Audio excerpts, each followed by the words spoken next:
Hi, it's your coach and colleague, Dr. Brenda Bowers, with a segment on Because We Are in the World. Because we're in the world, we are looking at the impact of COVID-19 on a daily basis.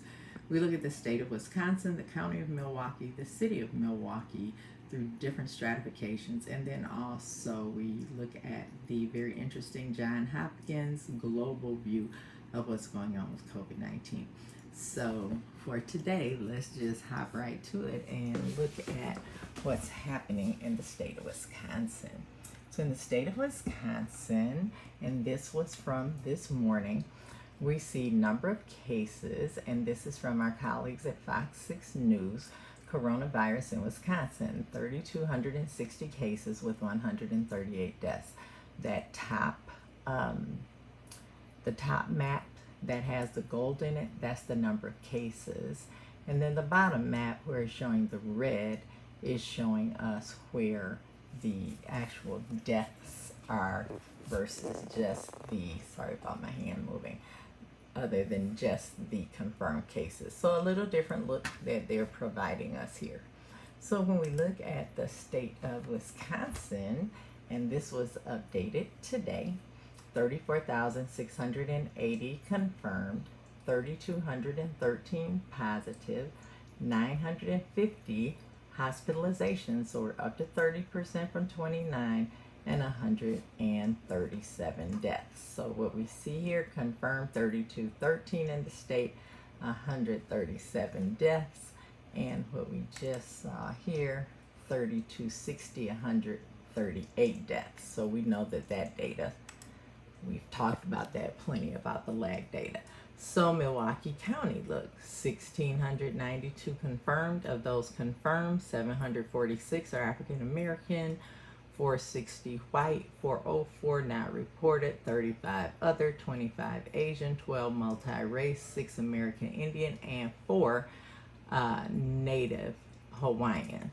Then at the bottom, we see the accumulation of the positive cases, and it's going up, up, up, and we want to stop going up. We want it to go down. So we're looking here at 78 deaths in the county of Milwaukee. And when we look at those 78 deaths, what we see is 50 of those are African American, so that leaves 28, and those 28 are 24 white, 3 Hispanic or Latino, and 1 multi-race. So when we look at reported deaths, again, unfortunately, this number is climbing, and number impacted by race is a real number that we need to be concerned about. So I'm going to I'm coming over here so we can look at the age. This is deaths by age.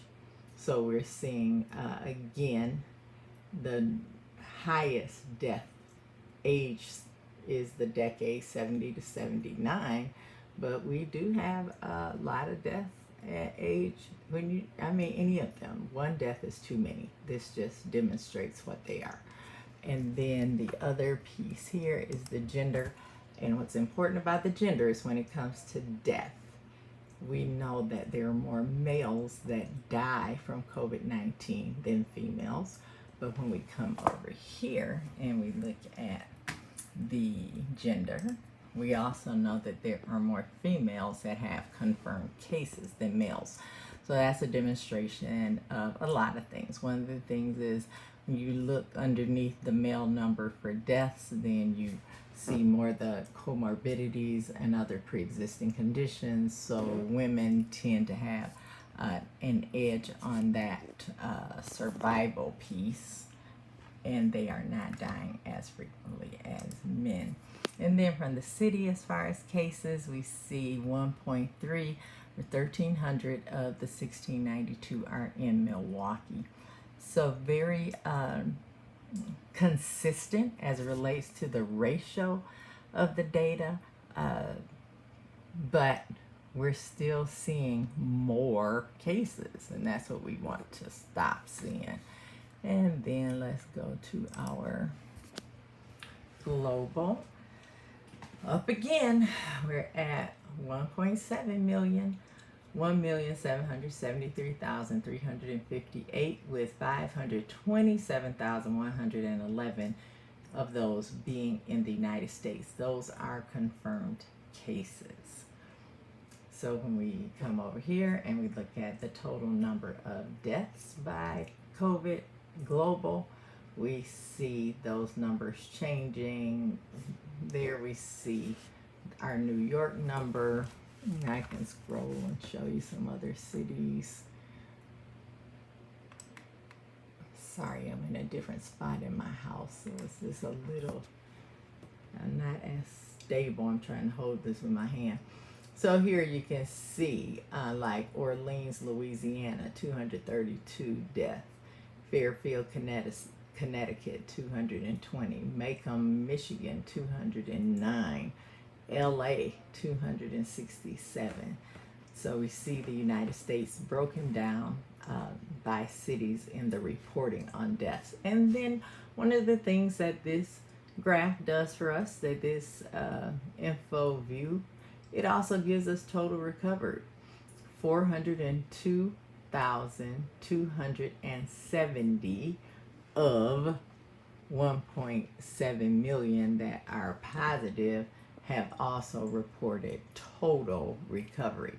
And then where's the United States? Because on this one it is a roll up of the country, and we are 1, 2, 3, 4, 5, 6. We've been hanging in 6th place, but our number has been going up. 31,424 that we are reporting as a country have tested positive but have totally recovered.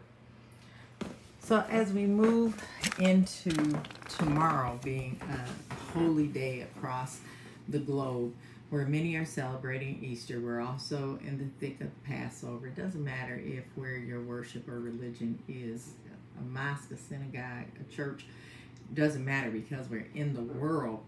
We are under the stay-at-home, safer-at-home orders. And just make sure that you are following your local guidelines, because some of those guidelines are saying if there are gatherings at religious facilities, that those individuals are going to have to go into self-quarantine for 2 weeks. So we just want to make sure that because we are in the world, that we are good citizens while we are here.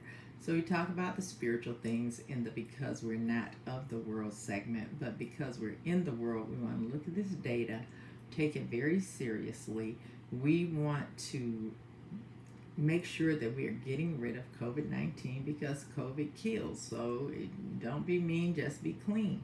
It's very important that we continue to remain clean and separated until we get some better traction in reducing these numbers and ultimately eliminating this virus, which has changed the face of our world completely. But as your coaching colleague who is providing you information through my book, World Changers and Difference Makers, it's right on time. It's about transforming ourselves so we can mend the world one sphere at a time.